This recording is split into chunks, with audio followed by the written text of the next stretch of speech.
નમસ્કાર વાલા વિદ્યાર્થી મિત્રો ધોરણ 10 વિષય ગુજરાતી માં વાયરલ ઇન્ફેક્શનમાં મિત્રો આપણે બીજા પાઠ તરફ આપણે આગળ વધીએ. તો પ્રથમ પાઠની અંદર આપણે એના વિશેનો થોડોક અભ્યાસ કરેલો હતો. તો ત્યાર પછી ગુણવંત શાહ એના પ્રમાણમાં શું કહે છે આગળ તે કથા વસ્તુને આપણે આગળ ધપાવીએ, પરંતુ તે પહેલા તમે તમારી હાજરી એટેન્ડ કરી લેજો. ત્યાર પછી આપણે એની શુભ શરૂઆત કરીશું.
નમસ્કાર મિત્રો જોઈએ તમારી પાસે જે પાઠ્યપુસ્તક છે એ પાઠ્યપુસ્તકમાં પેજ નંબર 44માં જે આપણે અત્યારે મિત્રો બીજા પાઠ તરફ આગળ વધીશું.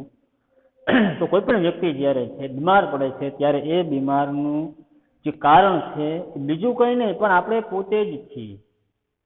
આમ કહેવાયેલું છે કે બધી સમસ્યાનું જો મૂળ હોય, આપણું શરીર તંદુરસ્ત હોય તો બહુ સારી બાબત છે, પણ કદાચ બીમારી વાળું આપણું જે શરીર છે બની જતું હોય છે મિત્રો, ત્યારે બધી સમસ્યાનું જે મૂળ છે ને પેટ છે. પેટ સારું એટલે કે પાચન શક્તિ સારી છે, પેટ સારું છે તો બધું જ સારું છે. એટલે કે કોઈ બીમારી જે છે એ બીમારી આપણા અંદર આવતી નથી, પણ પેટ ખરાબ થયું એનું જેમ કહેવાય છે કે છેક સુધીનું જે જીવન છે મિત્રો એ ખરાબ થઈ જાય છે. માત્ર જે કહેવાયેલું છે કે આપણે ચરક સંહિતા હોય કે પછી આયુર્વેદ શાસ્ત્ર હોય એની અંદર પણ ચરક અને સુશ્રુતે પણ ઘણી બધી બાબત કીધેલી છે કે જે પેટ જે છે એ પેટ બગડ્યું એનું ઠેઠ બગડ્યું, પેટ બગડે છે એનું ઠેઠ બગડે છે એમ કહેવાય છે. જે છેક સુધીનું જે જીવન છે પાછલું જીવન એ બગડતું હોય છે. તો મિત્રો આજે આપણે એના વિશેની જે થોડી વાતચીત કરવાની છે. ગુણવંત શાહ જે લેખક છે એ નિબંધકાર તરીકે જાણીતા છે, એમને કયા પ્રમાણે કહેલું છે એ વિશે આપણે થોડી પ્રાથમિક માહિતી મિત્રો મેળવીએ. તો જોઈએ પેજ નંબર 44ની અંદર જે પ્રથમ પેરેગ્રાફ છે ત્યાંથી આપણે બાકી છે ને ત્યાંથી આપણે શરૂઆત કરીશું. દરેકની પાસે પાઠ્યપુસ્તક હોવી જોઈએ, સાથે પેન અથવા પેન્સિલ પણ સાથે રાખજો, જેથી કરીને તમે કોઈ જગ્યાએ અંડરલાઈન જે છે કંઈ એવા અમુક નવા વર્ડ આવતા હોય, એનો શબ્દ અર્થ ખબર ન હોય કે રૂઢિપ્રયોગ છે કે કહેવત છે કે શબ્દ સમૂહ માટે એક શબ્દ સમાનાર્થી વિરુદ્ધાર્થી જે કાંઈ આવતું હશે એ પ્રમાણે આપણે કહેતા જશું. હવે જોઈએ મિત્રો, તો ડોક્ટરને તાવની ફરિયાદ કરનારા દર્દીઓને કાને આજકાલ બે શબ્દો ચોક્કસ સાંભળવા આપણને ગમે છે, ચોક્કસ સાંભળવા જોવા મળે છે. દાખલા તરીકે કોઈ ડોક્ટરને તાવની ફરિયાદ કરનાર કોઈ દર્દી છે તો બે જ શબ્દો કહે છે ડોક્ટરને. જે દર્દી છે તે ડોક્ટર પાસે જતો હોય છે ને બે જ શબ્દો કહે છે, ને એવા બે શબ્દો ક્યાં હોય છે એ વારંવાર સાંભળવા મળતા હોય છે. પહેલું જે છે કે વાયરલ ઇન્ફેક્શન, કે જે આપણા પાઠનું શીર્ષક છે, અને અત્યારે મિત્રો આ મહામારી જે ચાલે છે એ પણ એક વાયરલ ઇન્ફેક્શન જ છે. તો એ વાયરલ ઇન્ફેક્શન અને એની સાથે સાથે વાયરલ ઇન્ફેક્શન એટલે મોકલનારના સરનામા વગરનું વીપી પાર્સલ. કે અંડરલાઈન કરજો, વાયરલ ઇન્ફેક્શન એટલે શું? તો એ જે બાબત છે એ બાબત તમે લખી શકો છો કે મોકલનાર છે એનું કોઈ સરનામું નથી હોતું એવું એક VP parcel, very person parcel, કે જે એક એવું પાર્સલ છે કે ખરેખર જો એની આપણે તકેદારી ન રાખીએ, અત્યારના સમય પ્રમાણે મારે વધુ વ્યાખ્યા આપવાની જરૂર નથી, પણ જો આપણે મિત્રો તકેદારી ન રાખીએ તો એનો જે વિસ્તાર છે એ ખૂબ જ વધી જતો હોય છે. એટલે કે શરીરની અંદર જો બીમારી આવી જતી હોય છે તો પછી જો વધી જતી હોય તો પછી કાબૂમાં લાવવી ખરેખર મુશ્કેલ હોય છે. પછી અંતનો સમય આવી જતો હોય એવી પરિસ્થિતિ સર્જાતી હોય છે. તો એ સંદર્ભમાં એની જે વ્યાખ્યા છે તે અંડરલાઈન કરજો, એક માર્કમાં પૂછાઈ શકે છે. એનાથી આગળ જઈએ તો કંઈ જ ન સમજાય ત્યારે આ બે શબ્દો જે છે એની મદદે આવતા હોય છે, એટલે કે વાયરલ અને ઇન્ફેક્શન. એટલે અતિ સૂક્ષ્મ ઇન્ફેક્શન એટલે એક પ્રકારનું જીવાણુ, અતિ સૂક્ષ્મ જીવાણુ જે છે તો વાયરલ ઇન્ફેક્શન. આ શબ્દો વારંવાર દર્દીના મગજની અંદર, દર્દીના મનની અંદર, દર્દીના જીભમાં આવા શબ્દો આવતા હોય છે જ્યારે ડોક્ટર પાસે જતા હોય છે ને ત્યારે. એનાથી આગળ ડોક્ટરોના જો જોવા જઈએ તો એમાં કોઈ પ્રમાણે એનો વાંક નથી. જે દેશમાં જાહેર આરોગ્ય આટલું પાંગડું હોય ત્યાં ઢગલાબંધ વસ્તીમાં જથ્થાબંધ મહામારી તો રહેવાની જ છે. એમાં ડોક્ટરનો કોઈ વાંક નથી, પણ જ્યાં આરોગ્ય જ નબળું છે, આરોગ્ય જ પાંગડું છે, ત્યાં આવી પરિસ્થિતિ તો સર્જાવાની જ છે. એમાં કોઈ બે મત નથી. એમાં કોઈ શું કરી શકે છે? દાખલા તરીકે આપણા ઘરની આજુબાજુ આપણે જ સફાઈ રાખવાની હોય છે મિત્રો. આપણું ઘર છે એની બાજુમાં આપણે ઉકરડો કરતા હોય અથવા તો ન એ વસ્તુ ગંદકી કે જ્યાં માખી મચ્છર એનાથી ઉપદ્રવથી ઘણી બધી બીમારીઓ થતી હોય છે અથવા તો એવી ખરાબ દુર્ગંધ આવતી હોય છે. તો આ બધી જે બાબત છે આપણે જ તકેદારી રાખવાની હોય. મિત્રો હું તો તમને ત્યાં સુધી કહું છું કે તમે જે જગ્યાએ રહો છો, આપણે બધાયનું સારું નથી કરવું, સાંભળજો, બધાયનું આપણે સ્વચ્છતા અભિયાનનું મિશન જે છે એ પૂર્ણ નથી કરવું, પરંતુ હું એટલું કહેવા માંગુ છું કે તમે જે જગ્યાએ રહો છો, તમારું જે ઘર છે, રહેણાંક જે છે, એની આજુબાજુનું જે પણ જગ્યા છે, રસ્તો, શેરી કે જે કાંઈ પણ, અથવા તો કોઈ ખુલ્લો પટ હોય, બહુ એવી તો બાબત હોતી નથી કે ભાઈ એવી બધી જગ્યા હોય ને આપણે આખો દિવસ એમાં વીતી જાય છે. તો મિત્રો હું એટલું કહું છું કે તમે તમારી જાતે પણ સ્વચ્છતા કરી શકો. જો ભારતનો નહીં પણ વિશ્વનો આપણે ગણીએ, દરેક નાગરિક જો મિત્રો સમજશે તો આ સ્વચ્છતા અભિયાન અથવા તો જે બાબત છે એ સાર્થક થશે. મિત્રો હું તમને મારું ઉદાહરણ આપું તો ઘરની આજુબાજુ કચરો હોય તો ભલે અથવા તો જે વાળવાનું હોય તો ભલે, તેમાં કોઈ દિવસ શરમ રાખવી નહીં, કારણ કે એ આપણે આપણા માટે જ કરીએ છીએ. અને જ્યાં શુદ્ધતા છે, જ્યાં સફાઈ છે, ત્યાં આરોગ્ય સારું રહે છે, તંદુરસ્ત રહીએ છીએ. પણ આપણે જ બગાડતા હોય તો પછી કોઈ પ્રશ્ન નથી. જો એ દરેક સમજે તો થાય. આપણે આજુબાજુ રહેતા હોય, બધા કરતા હોય સફાઈ, તો સ્વાભાવિક છે આપણું જીવન છે તંદુરસ્ત રહી શકે છે. અને ખાવાની પીવાની બાબતમાં પણ આપણે તકેદારી રાખવાની છે. આપણું શરીર સારું છે તો બધું જ સારું છે. સંપત્તિ, મિલકત જે કાંઈ છે એના થકી જે સુખ મળે છે એ સુખ નથી મળતું કે જે શરીર સારું હોય ને એવું સુખ મળતું હોય. તો એ રૂપિયાથી નથી ખરીદાતું. આ બાબત આપણે ખાસ ધ્યાન રાખવાની છે. એટલે કહેવાનો ભાવ એવો છે કે આપણે આપણા જે આજુબાજુની જે સફાઈ છે આપણે જ કરી શકીએ છીએ. કોઈ બીજાથી અથવા તો કોઈ બીજાની આશાએ કે પારકી આશા સદા નિરાશા એ પ્રમાણે નહીં, આપણે જ કરવું જોઈએ એ પ્રમાણે. એટલે કે જ્યાં આ પ્રમાણે આરોગ્ય જ એકદમ પાંગડું હોય, ત્યાં ઢગલાબંધ વસ્તી હોય છે, ત્યાં આવી મહામારી તો રહેવાની જ છે, ફરજિયાત રહેવાની જ છે. જ્યાં ઇન્સાન અને ઉકરડો અડખે પડખે જો મળીને સમજીને રહેતા હોય ત્યાં હોસ્પિટલો પણ ગંદી તો રહેવાની જ છે. એ બાબત ક્લિયર છે, ચોખ્ખી છે. ત્યાં માણસ છે ને એક બાજુ ઉકરડો છે, બંને સમજીને સાથે રહેતા હોય. ઉકરડો હોય તો ભલે, કે જ્યાં ગંદકીનો ઢગલો હોય તો ભલે, કે જ્યાં આપણે રહેતા હોઈએ ત્યાં જ. હવે બંને સમજીને રહેતા હોય તો પછી આવી પરિસ્થિતિ તો સર્જાવાની છે. આ મહામારી કહેતો ભલે, કોઈ બીમારી કહેતો ભલે, આ વસ્તુ સિદ્ધ થવાની જ છે. પણ આપણે એવું નથી થવા દેવું. એના માટે લેખક એવું જણાવે છે ગુણવંત શાહ. એનાથી આગળ કહે છે કે સ્વચ્છ હોસ્પિટલો વધારે પડતી મોંઘી હોય છે. કોઈ પણ જગ્યાએ આપણે જઈએ દવાખાને તો જ્યાં તમે જોઈ શકો છો કે અત્યારે તો દિવસે ને દિવસે જે અત્યારે બધી ફેસિલિટી જે બધી વધતી જાય છે, તો તમે હોસ્પિટલની અંદર જાઓ, ખાસ કરીને ગવર્મેન્ટ જે છે સરકારી હોસ્પિટલની અંદર જાઓ મિત્રો, તો આપણે મોરબી તાલુકો જ લઈએ, જિલ્લો કે તાલુકો જે છે તે, આમ જિલ્લામાં ગણતરી થાય છે હવે, તો તાલુકા કક્ષાએ આપણે લખીએ છીએ તાલુકો જિલ્લો મોરબી. હવે એની અંદર સિવિલ હોસ્પિટલની અંદર જઈએ, એનાથી જ થોડેક દૂર પ્રાઇવેટ હોસ્પિટલની અંદર જઈએ, તો બંનેમાં તમને ફેરફાર દેખાશે. ગંદકીની દ્રષ્ટિએ, સાફ સફાઈની દ્રષ્ટિએ, કે કોઈ કાર્યની દ્રષ્ટિએ, તો એ બધી બાબત તમે જોઈ શકો છો. એટલે અહીંયા કીધેલું છે કે જ્યાં સ્વચ્છ હોસ્પિટલો વધારે પડતી મોંઘી હોય છે, સ્વચ્છ હોસ્પિટલોમાં લીલા પાટિયા પર સુંદર લખાણ લખેલું હોય છે કે જે થોડે થોડે દિવસે બદલાતું પણ રહે છે. એટલે કે જે સૂચનો આપવાના હોય છે કે તમારા બૂટ, ચંપલ અથવા તો તમારી પાસે જે કંઈ છે બહાર ઉતારો, આ જગ્યાએ ઉતારો, પણ ગવર્મેન્ટ હોય કોઈ, તો એ આપણી માનસિકતા છે, એમાં કોઈ લેબલ નથી મારેલું કે ગવર્મેન્ટમાં આજે આવવું જોઈએ છે, પણ આપણે આપણી માનસિકતા ગુમાવી દઈએ છીએ. જ્યાં નિયમોનું કડક પાલન ત્યાં કરવું છે, જ્યાં નથી ત્યાં થોડુંક પણ નથી કરવું. આ બધી એવી બાબત છે કે દાખલા તરીકે જ્યાં લખેલું જ હોય છે કે ભાઈ કચરો નહીં ઠલાવવો, પણ જો ગંદકી વાળું હોય, તમે લખ્યું હોય તો કચરો બધા ઠલાવશે, પણ તમે જ્યાં ચોખ્ખાઈ કરી નાખશો અને લખશો, ન લખો તો પણ ત્યાં કચરો નહીં થાય. પણ એક જગ્યાએ કચરો પડેલો હશે તો બીજાને એમ થશે કે ચાલો અહીં કચરો નાખી દઈએ.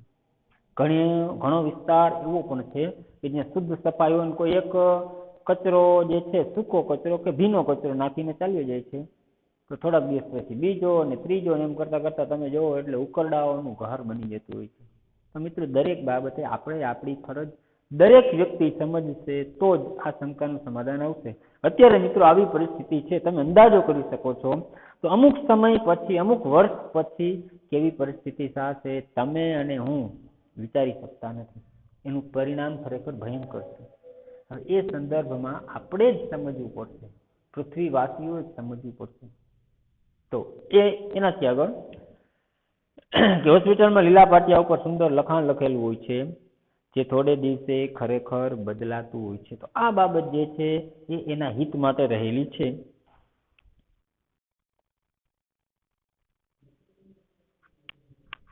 હવે મિત્રો, પછીનો જે પેરેગ્રાફ છે કે ભારતની પ્રજામાં ગંદકી પ્રત્યે જે સૂગ હોવી જોઈએ તે કંઈ ઝાઝી જોવા મળતી નથી. એટલે ગંદકી પ્રત્યે તો એક ભાવ જોવા મળે છે. સૂગ એટલે એના પ્રત્યે જે આપણે અણગમો દર્શાવતા હોય મિત્રો, એ ખરેખર જોવા નથી મળતું.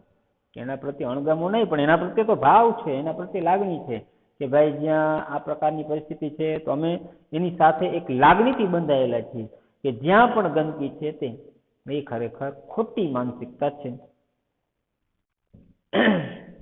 તે ઝાઝી જોવા નથી મળતી. ગંદકી આપણને બહુ ખલેલ નથી પહોંચાડતી, પણ ગંદકીનો આવો સ્વીકાર દુનિયામાં ક્યાંય જોવા નહીં મળે. ભારત દેશની અંદર જ આપણે ઘણા બધા, તમે જુઓ અત્યારે ટેકનોલોજીના પ્રમાણે, જે વિદેશની અંદર કોઈ સિટી છે કે કોઈ એવો વિસ્તાર છે, એનો કોઈ વિડીયો વાયરલ થયેલો જો તો આપણને એવું લાગે છે, મનની અંદર એવો પ્રશ્ન થાય કે ત્યાં અને આપણે ત્યાં બંનેમાં ફેરફાર સ્વચ્છતાની દ્રષ્ટિએ ઘણો બધો છે. તો મિત્રો, આપણે જ આપણી માનસિકતા ગુમાવીએ છીએ. બાકી એ પણ એક સ્થળ છે, એ પણ એક જગ્યા છે, ત્યાં પણ માણસો રહે છે, ત્યાં કોઈ અન્ય જીવ નથી રહેતા કે ભાઈ એની પાસે એવી કુદરતી શક્તિ છે કે જે ચાલે છે તો શેરી સફાઈ કે જે કંઈ છે એ બધું સ્વચ્છ થઈ જાય છે. પણ એ લોકો સમજે છે. આપણે જે છે આપણી જૂની માનસિકતા પ્રમાણે ચાલશે, ફાવશે, વાંધો નહીં આવે, તકલીફ નહીં પડે, એમ કરીને આપણે આપણું જે જીવન છે એ આગળ ટપાડી દઈએ છીએ, કંઈ વાંધો નહીં. પણ ભવિષ્યની અંદર તકલીફ 100% પડતી જ હોય છે મિત્રો. તો એનાથી આગળ કીધેલું છે, ગંદકીનો આવો સ્વીકાર દુનિયામાં ક્યાંય જોવા નહીં મળે. ગંદકીથી ભારે ખલેલ પામનાર ભારતના સૌપ્રથમ સાધુ સ્વામી વિવેકાનંદ હતા. ત્યાં પણ અંડરલાઈન કરજો. એટલે કે ગંદકીથી વધારે ખલેલ પામનાર જો કોઈ હોય મિત્રો, તો એ સ્વામી વિવેકાનંદ છે. એટલે એ પણ ટૂંકા પ્રશ્નમાં આવી શકે છે, એમસીક્યુ હોય તો એમસીક્યુમાં આવી શકે છે, ત્યાં અંડરલાઈન કરજો. ગરીબી અને ગંદકી વચ્ચેના બહેનપણાને કારણે આપણી હોસ્પિટલમાં ઢગલાબંધ દર્દીઓ બણબણતા હોય છે. બણબણતા એટલે જેમ માખી હોય ને એ બણબણતી હોય છે. માખીનું ઝુંડ હોય છે, મધમાખી તમે જુઓ, અને એ જ્યારે એકી સાથે ઉડતી હોય તો એનો અવાજ આવે છે, એને બણબણતા. એટલે કે તમે હોસ્પિટલોમાં જાઓ તો જે દર્દીઓ છે ને બણતા હોય એમ, એટલે કે વધારે હોય છે, એવો ભાવ અર્થ આપણે કરવાનો છે. વેદ, ઉપનિષદ, ગીતાના વાર્તા અને વૈભવ અંગે ગૌરવ લેનારા આપણી પ્રજાનો બહુ મોટો વર્ગ તો અભણ છે. ખરેખર જે આપણું પ્રાચીન સાહિત્ય છે મિત્રો, વેદ છે, ઉપનિષદ છે, ગીતા છે, કે જે પણ પુસ્તક આપણે લઈએ કે જે આપણું પ્રાચીન છે, તો એની સમજણ જે છે એ સમજણનો અભાવ છે. કારણ કે એનો વર્ગ એવો છે જે અભણ છે, જાણે છે તો એનો કોઈ ઉપયોગ કરતું નથી. જે સારી બાબત છે, જે સારો વિચાર છે, જે સદવિદ્યા છે, એને અપનાવવામાં સ્નેહ, જે સે શરમ જે અનુભવતા હોય છે એવી લાગણી અનુભવે છે, એના પ્રત્યે એ દીન બની જાય છે. એટલા માટે કીધેલું છે આપણે ત્યાં એક રોગ નિયમ છે અને આરોગ્ય અપવાદ છે. ક્યાં? આ ભારત દેશની અંદર રોગ છે એક નિયમ બની ગયો છે. કોઈ નિયમ છે એનું કેમ પાલન કરવું જ પડતું હોય, અને જે આરોગ્ય છે એ તો અપવાદ છે, એ દરેકમાં ચાલે. એમ અપવાદ એટલે એને કંઈ લાગુ પડતું નથી. આપણે અંડરલાઈન કરજો, આરોગ્ય શું છે અને રોગ શું છે. સભ્ય સમાજમાં એથી ઉલટી પરિસ્થિતિ હોવી જોઈએ. સભ્ય સમાજ એટલે જે વ્યવસ્થિત સમાજ છે, વ્યવસ્થિત વ્યક્તિ છે, એનાથી ઉલટી પરિસ્થિતિ હોવી જોઈએ કે આ રોગ છે એ અપવાદ છે અને નિયમ છે, રોગ છે એ અપવાદ છે અને આરોગ્ય છે એ નિયમ છે, એવું હોવું જોઈએ. પણ એ ખરેખર હોતું નથી. આપણે જોઈ શકીએ છીએ અને ઇતિહાસમાં બની પણ ગયું છે અને દાખલા પણ આપણે અત્યારે જોઈ શકીએ છીએ. તો ગાંધીજી માંદગીને લગભગ અપરાધ ગણતા, ત્યાં અંડરલાઈન કરજો. ગાંધીજી જે છે કોઈ પણ બીમાર વ્યક્તિ થયેલું હોય કે બીમારી જે છે તો એને અપરાધ ગણતા હતા. માંદગી આવે એટલે એ ગુનો છે. આપણે કોઈ કેમ કૃત્ય કરેલું હોય, ચોરી હોય કે ગમે તે કાંઈ, તો એ બીમાર થાય એટલે એક અપરાધ કરેલો છે, એવું ગાંધીજી સમજતા હતા. અને પોતાની માંદગીને તો આધ્યાત્મિક ભૂલ તરીકે ગણતા. પોતાની માંદગી આવે આમ કોઈ પણ ને હોય તો એ ભૂલ ગણતા હતા કે ભાઈ એની ભૂલ છે. પણ જો પોતાને જ આવે બીમારી તો આધ્યાત્મિક ભૂલ ગણતા હતા. આધ્યાત્મિક એટલે કે જે શ્રેષ્ઠ ભૂલ, પોતાની કક્ષાએ આધ્યાત્મમાં માનનારા હતા કે આત્મા પરમાત્મા સંબંધી જે બાબત છે તે, તો એ આધ્યાત્મિક ભૂલ ગણતા હતા. ત્યાં સુધી અંડરલાઈન કરજો, એ ટૂંકા પ્રશ્ન એમસીક્યુમાં આવી શકે છે. આમ આધ્યાત્મિક એટલે કદાચ આમ તો એક અર્થ લખી નાખીએ કે આધ્યાત્મિક એટલે જીવાત્મા.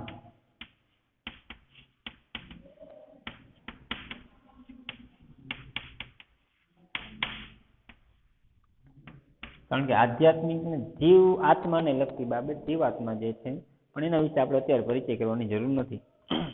ખાસ તમાકુના ગુટખા ખાનારને સફરજન મોંઘું પડે છે. જે તમાકુ ખાતા હોય છે, તમાકુનું સેવન કરતા હોય છે, ગુટખા ખાતા હોય છે, અને કોઈ એમ કહે કે ભાઈ તમારે સફરજન ખાવાનું છે, તો સફરજન મોંઘું પડે છે. શા માટે મોંઘું પડે છે? કે ભાઈ એનો તો ભાવ જાજો છે, આ તો અમને 5, 7, 10 રૂપિયા મળી જાય છે, ઓલના તો 100 રૂપિયા છે, 200 રૂપિયા છે, જે પ્રમાણે ભાવ. તો એવું ખાવામાં રૂપિયા નથી ખર્ચાતા, આ એમને મોંઘું પડે છે. સિગારેટના ધુમાડા કાઢનારને ખજૂર, અંજીર અને આલુ કે પછી કાજુ ખરેખર મોંઘા પડે છે. અને જે આ બધી બાબત છે એને અંગ્રેજીમાં ટોનિક કે જે જબરજસ્ત જે છે એવું કહેવાય છે. તો એ વસ્તુ જે છે ખરેખર મોંઘું પડે છે. બાકી આ સિગારેટના ધુમાડા કાઢવા હોય તો એ વસ્તુ આપણે કરી શકીએ છીએ, પણ જે વસ્તુ શરીર માટે ફાયદાકારક છે, શરીરની જે તંદુરસ્તી છે તે જાળવી શકે છે, પણ એ આપણે ભૂલી જઈએ છીએ. નાસ્તામાં તળેલી વાનગી જ હોય, ફળ હોય જ નહીં. નાસ્તામાં તો તળેલી, પછી એ તેલથી તળેલી હોય કે ઓછા તેલથી તળેલી હોય, જે પ્રમાણે, પણ એ અતિ ભાવે છે. પણ ભાવતું શું નથી? તો ફળ જે છે એ નથી ભાવતા. ખરેખર મિત્રો આયુર્વેદની અંદર તો એવું કીધેલું છે કે આખા દિવસની અંદર તમે એક ફળ તો તમારે ખાવું જ જોઈએ. પછી એમાંય ખાસ કરીને તમે જુઓ મિત્રો તો જે સિઝન છે, અત્યારે દાખલા તરીકે શિયાળાનો સમય છે મિત્રો, તો જામફળ છે અતિ બેસ્ટ છે. એમાં કોઈને કોઈ બીમારી થતી નથી. જે સિઝન ફ્રૂટ હોય છે, સિઝનનું ફળ હોય છે, એ તો અતિ ઉપયોગી છે. અને અમુક એવા પણ ફળ છે કે જે 12 માસ આવતો હોય, પણ એનો જે રાગ છે એને કયા પ્રમાણે તકલીફ પડતી હોય છે, તો એ અમુક ન ખાવા જોઈએ. પણ જે સફરજન છે મિત્રો, એ તો દરરોજ તમારે ખાવું જોઈએ. શરીર જે છે એ આપણું તંદુરસ્ત રહે છે, એ પ્રમાણે કીધેલું છે. તો આગળ લગ્નના રિસેપ્શનમાં પાર્ટી આપનાર યજમાનનો પ્રેમાળ ઈરાદો જમવા આવેલા નર નારીઓના પેટની હાલત બગડવાનો હોય છે એવો વહેમ પડે તેવી સ્થિતિ છે અત્યારની. લગ્નના રિસેપ્શનમાં એટલે કે જ્યાં લગ્ન જમણવાર છે, હવે ત્યાં આપણે ગયા હોય તો સ્વાભાવિક છે તીખું ચાલો ઓછું હોય છે માની લઈએ, પણ તળેલી અમુક જેવી વાનગીઓ છે તો એ આપણે ભરપેટ ખાઈએ છીએ. અને જે બનાવનાર છે કે જે લગ્નનું આયોજન કરનાર વ્યક્તિ છે, નિમંત્રક જે છે, એનો એવો ઈરાદો નથી હોતો કે ચાલો જેટલા અહીં જમવા માટે આવે છે બધાનું પેટ બગડે, પણ એ આપણે આપણી કક્ષા મુજબ લેવું જોઈએ. આપણે તો જે છે તે ત્યાં આવી ગયા એટલે પછી જેને કહેવાય કે 3 દિવસનું સાટું વાળી લેતા હોય. જોકે બધા એવા નથી હોતા મિત્રો, આ તો જસ્ટ હું ખાલી વાત કરું છું. આપણે આપણું શરીર છે મિત્રો, તો આપણે એની તકેદારી રાખવી જ જોઈએ. એ જે વ્યક્તિ છે એનો ઈરાદો ન હોય કે આ ભાઈનું કે આ જે છે વ્યક્તિનું પેટ બગાડવું છે, નહીં, પણ એ આપણે આપણી તકેદારી રાખવી જોઈએ.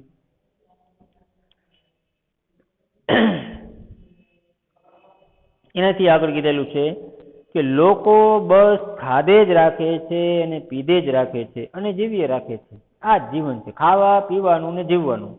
માંદગીને ખાટલે ઘણું ખરું તો વેડફાઈ ચૂકેલું જીવન જે એટલું બધું હોય છે કે ખાંસી વારંવાર આવે તો કફ છૂટો નથી પડતો. ખાંસી આવતી હોય ઘણાને તો કફ છૂટો નથી પડતો, ને કફ જ્યાં સુધી છૂટો ન પડે મિત્રો ત્યાં સુધી એવું કહેલું છે કે એ વારંવાર આપણને પીડા થતી હોય છે. જો કે આયુર્વેદ શાસ્ત્રની અંદર મિત્રો વાત, પિત્ત અને કફ આ 3 વાયુ છે. એ 3નું પ્રમાણમાં સપ્રમાણમાં હોવા જોઈએ. વાત છે એ વાયુ છે, પિત્ત છે એ આંતરડામાંથી ઉતરીને એક પીડાશ પડતો એક પિત્ત જે છે, અને કફ કે જે સાંધામાં એનું ચીકણું એવો પદાર્થ હોય છે. તમે આમ તો શરદીની સિઝનમાં આ જે સ્વરૂપ છે એ તમે એનું જોયેલું છે, તો એ સાંધાની અંદર જોવા મળતો હોય છે. ખાસ કરીને ગળામાં પણ એનું કાયમી સ્થાન હોય છે, બાકી સાંધામાં જોવા મળતો હોય છે. જ્યાં સાંધો, આ સાંધો છે, આ સાંધો છે, પગનો સાંધો છે, ત્યાં જોવા મળે છે. અને એક ચીકણો એવો પદાર્થ હોય છે. પણ જો વારંવાર ઉધરસ આવતી હોય તો કફ છૂટો નથી પડતો, અને ત્યાર પછી અમુક સમયે જે કફ છે એનું પ્રમાણ વધે છે, અને એક સમયે શ્વાસની તકલીફ પણ ઊભી થતી હોય છે. તો આ મિત્રો પણ આપણી બેદરકારી છે, એનું પણ આપણે ધ્યાન રાખવું જોઈએ. પરંતુ સમજણ છૂટી પડી જાય છે પણ કફ છૂટો પડતો નથી. કફ ત્યાં ને ત્યાં રહે છે, સમજણ ખબર પડી જાય છે પણ કફનું સ્થાન કાયમી હોય છે. રોગના મૂળમાં સમજણ સાથેના છૂટાછેડા રહેલા હોય છે. રોગ જે છે એની સાથે સમજણ કરવી હોય તો એ તો પહેલેથી જ છૂટાછેડા હોય છે, એની સાથે ભેળસેળ કંઈ થઈ શકતી નથી. અને જે પોતાના શરીરને નથી સમજતો એ વળી બીજાને શું સમજે? જે મારું શરીર છે, હું મારા શરીરને સમજી શકતો નથી મિત્રો, તો હું બીજાના શરીરને ક્યાંથી સમજી શકું? આ એક ચોખ્ખી બાબત છે, દરેક માટે લાગુ પડે છે કે જે એને બીમારી થાય છે છતાંય ખાવા પીવાથી કે ભાઈ તીખું છે, તળેલું છે, આ છે તે છે, ન ખાવું જોઈએ છતાંય ખાતા હોય છે. પછી એ પોતાના પેટનું સારું ઈચ્છી નથી શકતો, પોતાના શરીરનું સારું ઈચ્છી નથી શકતો, તો બીજાનું ક્યાંથી ઈચ્છી શકે? આ બાબત છે, એ બાબત આપણે સમજવાની છે. કારણ કે પહેલું સુખતે જાતે નરીએ, તંદુરસ્ત શરીર જે છે એ સર્વશ્રેષ્ઠ છે. શરીર આદ્યમ ખલુ ધર્મ સાધનમ, એ અગાઉના સમયમાં પ્રાચીન સાહિત્યકારો કીધેલું છે, તો કંઈ ખોટું નથી મિત્રો. એ બાબતની આપણે તકેદારી ફૂલ રાખવાની હોય છે.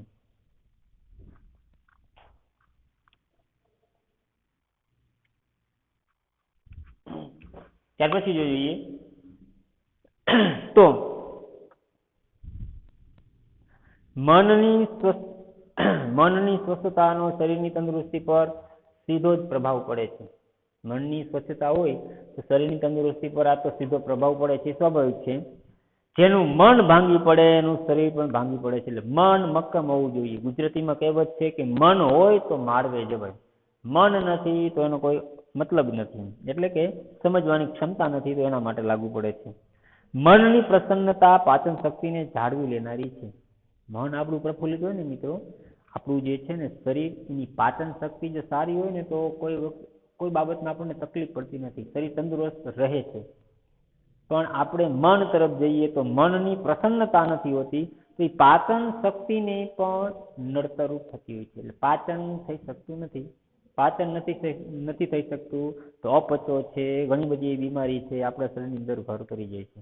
અને એ સંદર્ભમાં મિત્રો જોવા જઈએ તો જે છે ખાસ કરીને છાશ છે, એ છાશ અક્ષીર છે. અક્ષીર એટલે ઉત્તમ ઔષધિ છે. સંસ્કૃતમાં એક વાક્ય છે ઉદાર રોગાન દૂરી કરોતી તક્રમ પીબતી. તક્રમ એટલે છાસ. તો છાસ પીવાથી જે રોગો છે, પેટના રોગો એ દૂર થાય છે અને પાચન શક્તિમાં વધારો કરે છે. તો આપણે આપણું પેટ સાફ રાખવાનું છે.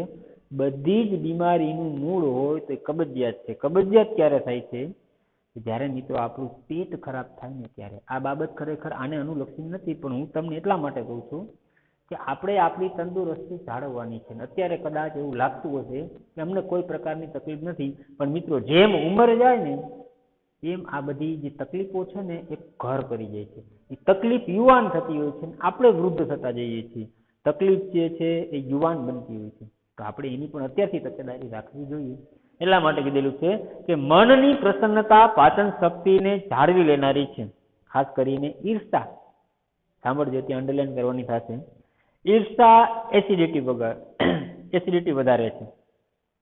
ઈર્ષા જે છે ને, કોઈ પ્રત્યે આપણને ઈર્ષા થતી હોય, આપણા કદાચ સમજી લ્યો કે મિત્ર હોય તો ભલે, સ્નેહીજન હોય તો ભલે, કુટુંબીજન હોય તો ભલે, સગાવાલા હોય તો ભલે, એ કોઈ પણ બાબતમાં સારું કાર્ય કરેલું છે, કોઈ પણ જોબ મળી ગયેલી છે, આપણા કરતાં વધુ સંપત્તિ છે, આપણા કરતાં વધુ મિલકત છે, અથવા આપણા કરતાં વધુ જે કાંઈ આપણા કરતાં સારું છે, તરત જ મનની અંદર ઈર્ષા થશે. ફલાણું આમ છે, તે આમ છે, તે આમ છે.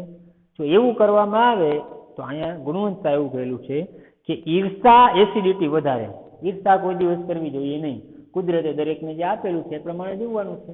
ઓછું વધારે એ તો બીજા નંબરની વાત છે મિત્રો, પણ જે આપણી પાસે છે એવું તો અનેક પાસે છે પણ નહીં. ઓલી જે બાબત છે હું તમને જણાવી દઉં છું અત્યારે, કે બે બાળક સૂતા હોય છે અને એ બંને બાળકની સ્થિતિ જોઈએ તો શિયાળાનો સમય છે, ફૂલ ઠંડી છે મિત્રો, સાંભળજો, ફૂલ ઠંડી છે, બંને બાળક સૂતા હોય છે ખુલ્લામાં સૂતા હોય છે. નીચે જમીન છે, ઉપર ઓઢવા માટે પસ્તી છે, પેપર છે, જે કાગળ છે. બે જે બાળકો છે એની માનસિકતા કેવી છે? એ બંને બાળકો એકબીજાને વિચાર કરે છે ને કહે છે કે ભાઈ આપણે તો કેટલું સારું કહેવાય કે આપણે સુવા માટે નીચે જમીન મળેલી છે, એની સાથે સાથે ઓઢવા માટે આપણને પસ્તી મળી છે. પણ કેટલાય આ દુનિયાની અંદર એવા પણ માણસો છે કે જેને પસ્તી પણ નહીં હોય. બોલો કેટલી મોટી માનસિકતા. અને આપણે તો કદાચ ધાબળો હોય તો ભલે, નીચે કદાચ જમીન સારી હોય તો ભલે, અથવા તો ગાદલું હોય તો ભલે, છતાં એમ કહે કે અમને દુઃખ છે. તો મનથી તમે મિત્રો જેવું માની લેશો તો એ દુઃખ છે જ. પણ મન મોટું રાખશો મિત્રો, ઈર્ષા અદેખાઈથી દૂર રહેશો તો શરીર આપણું જે છે તંદુરસ્ત કાયમ, આપણું જે શરીર છે આપણે એને બનાવી શકીએ છીએ. ત્યાર પછી આગળ ઈર્ષા જે છે એસિડિટી વધારે છે, તે અંડરલાઈન કરજો. ત્યાર પછી પૂરો સંભવ છે, માનસિક તાણ બ્લડ પ્રેશરને સળી કરે છે. સળી કરવી એટલે અટકચારા કરવા. તો માનસિક તાણ પણ હોય છે, ફલાણું આમ છે, ઓલું આમ છે, એમ કરીને મન જે છે વધારે પડતું ભારણ થતું હોય તો પણ ત્યાં નડતું હોય છે. ત્યાં પણ અંડરલાઈન કરજો. માનસિક તાણ શું કરે છે? તો બ્લડ પ્રેશરને સળી કરે છે, એટલે કે અટકચાળા કરે છે. અતિશય ચિંતા પેટના અલ્સરને. અતિશય ચિંતા, ખૂબ જ ચિંતા કરતા હોય, ગમે તે માણસને જોવો તો ચિંતા, ઇતિહાસમાં બની ગયેલું હોય અથવા ભૂતકાળમાં બની ગયેલું હોય, ભવિષ્યમાં થનારું છે, એની ચિંતા જ. જીવન છે જાતસ્ય ધ્રુવ મૃત્યુ ધ્રુવમ જન્મ મૃતસ્ય છે, આ અટલ છે, આ અવિનાશી છે અને ટાળી શકાતું નથી. આ વસ્તુ ચોક્કસ છે, જન્મે છે એનો નાશ નક્કી જ છે. તો પછી ચિંતા જે છે દરેકને આવતી જ હોય છે, એને આપણે એની સામે લડવાનું છે મિત્રો. તો વધારે પડતી ચિંતા હોય તો પેટના અલ્સરને ખો આપે છે. ખો આપે એટલે કે રજા આપી. અલ્સર પેલા લખીએ છીએ.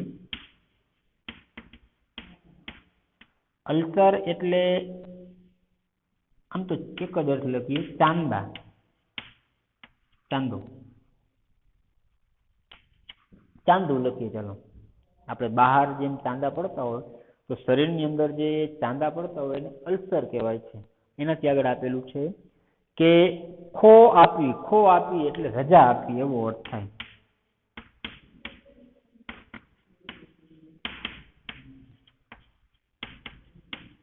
અને મિત્રો આ જે છે રૂઢિપ્રયોગમાં આવી શકે છે, કારણ કે ઉપર જે એના શબ્દના અર્થ છે અને આ જે ખો આપી એટલે રૂઢિપ્રયોગ છે. તો ખો આપે છે એટલે રજા આપે છે, એટલે કે ભાઈ તમે આવી જાવ.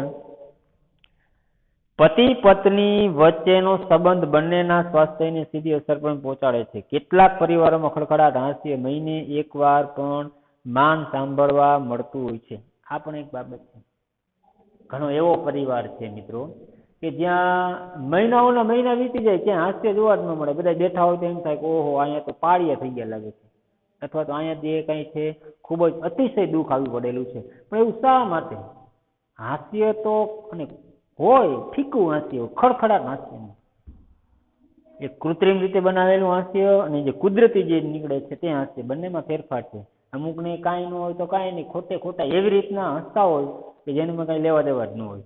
અમુક એવું હસતા હોય, કુદરતી જે છે હસવું આવતું હોય ને એ સર્વથી શ્રેષ્ઠ છે. હાસ્ય એક દવા જ છે, પણ કુદરતી રીતે આવે તો સારું. બાકી તો જે એમ લાગે કે ભાઈ ખરા બપોરે કોઈ એમ કે ભાઈ હોઈ જાય આવે તો બીજાને હેરાન કરમાં, તો એ ખરેખર કૃત્રિમ છે, બનાવટી છે. એ બાબત કીધેલી છે. તો કેટલાક પરિવારોમાં હાસ્ય મહિને માંડ એકવાર જોવા મળતું હોય છે અને સાંભળવા મળતું હોય છે. માણસે હસવાની પણ એક તક છોડવી જોઈએ નહીં. માણસે હસવાની એક પણ તક ન છોડવી જોઈએ. પછી ચાલુ ક્લાસ દરમિયાન હોય તો નહીં, ત્યાં આપણે ગંભીર થવાનું હોય છે. બાકી જ્યાં સમય એવો છે, વાતાવરણ એવું છે, ત્યાં આપણે કાર્ય કરવું જોઈએ. આ બધી જે બાબત છે મિત્રો, એ બાબત વાયરલ ઇન્ફેક્શનની અંદર ગુણવંત શાહ જણાવે છે.